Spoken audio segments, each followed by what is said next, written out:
이루소서.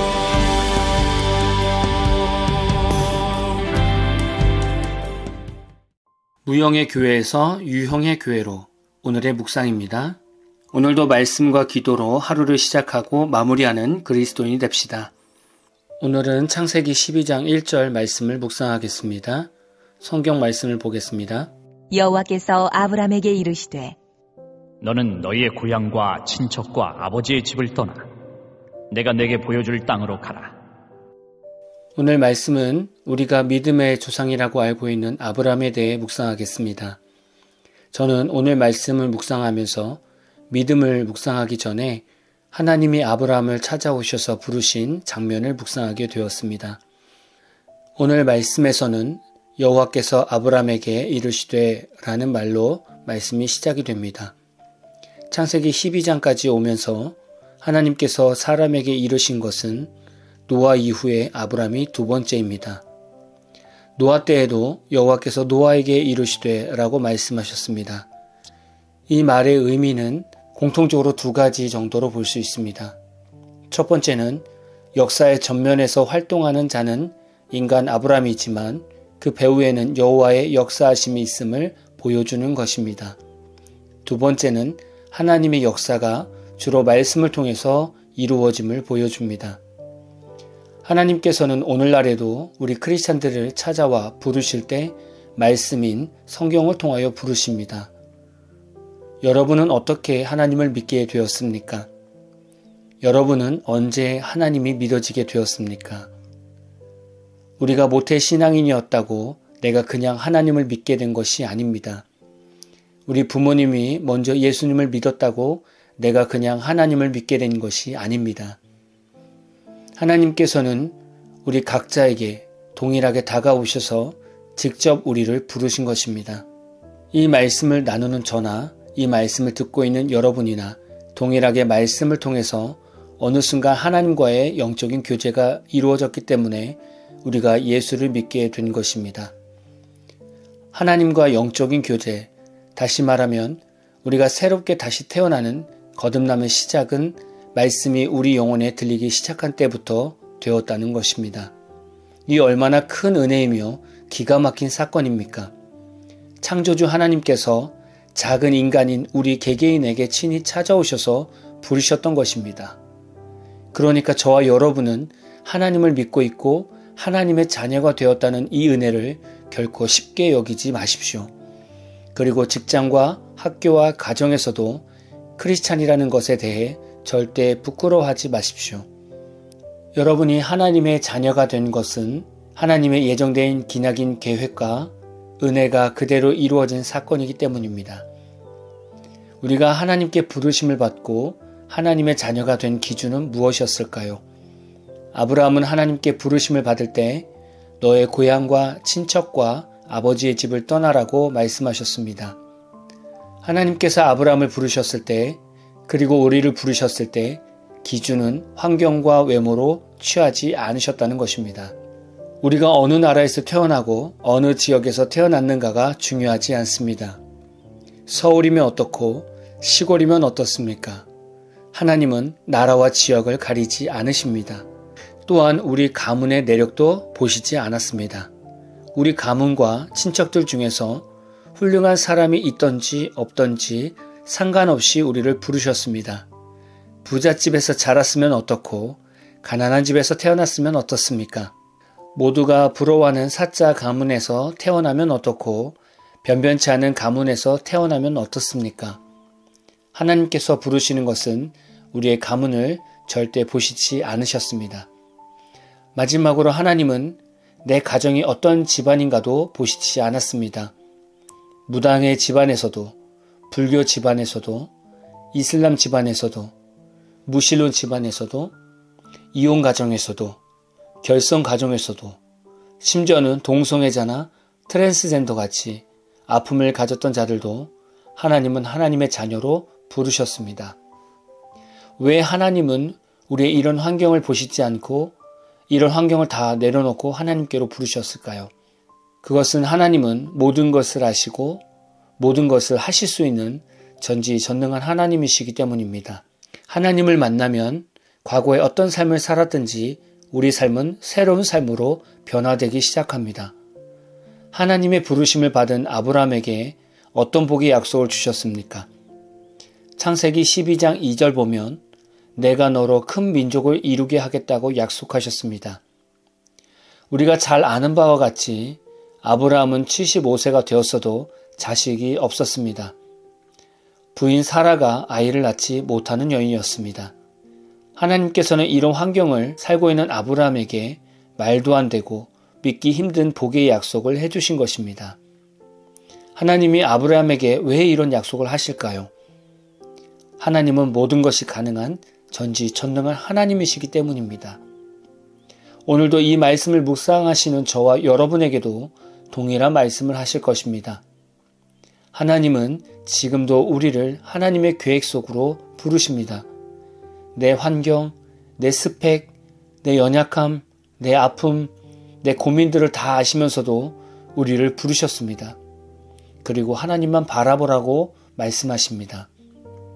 여러분, 살아계신 하나님을 믿고 따라가 보십시오. 이 시간 이후 여러분 삶에 풀리지 않던 문제, 고민, 환경과 상황들이 하나님의 방법으로 풀리기 시작할 것입니다.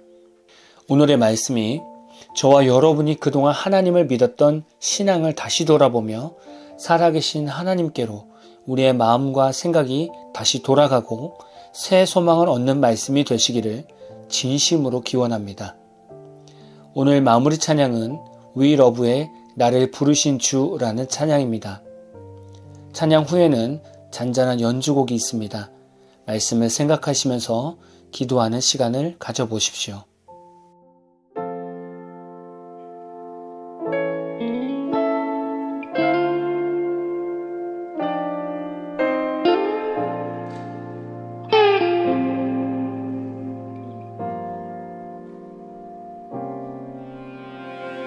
나를 부르신 주가 이루어 주시네. 잠시 넘어지더라도 붙잡아 주시네. 나의 걸어가는 길 늘 동행하시네. 혼자라 생각했던 삶 늘 함께 하셨네. 나 찬양해 언제나 어디서나 부르신 그 뜻대로 나를 지으신 주의 뜻대로 나 찬양해 영원토록 노래하네. 나를 부르신 대로 주를 찬양하며 살아가네.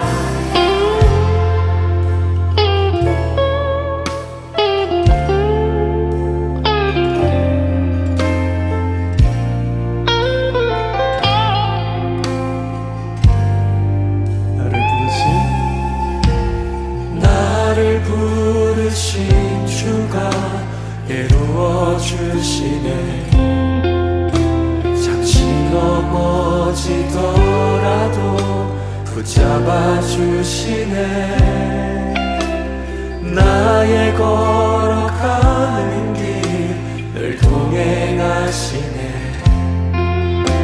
혼자라 생각했던 삶 늘 함께 하셨네. 다시 한번 고백합시다. 나를 부르신 주가 이루어 주시네. 잠시 넘어지더라도 붙잡아 주시네. 나의 걸어가는 길 늘 동행하시네. 혼자라 생각했던 삶 늘 함께 하셨네. 찬양해 나 찬양해 언제나 어디서나 부르신 그 뜻대로 나를 지으신 주의 뜻대로 나 찬양해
찬양해.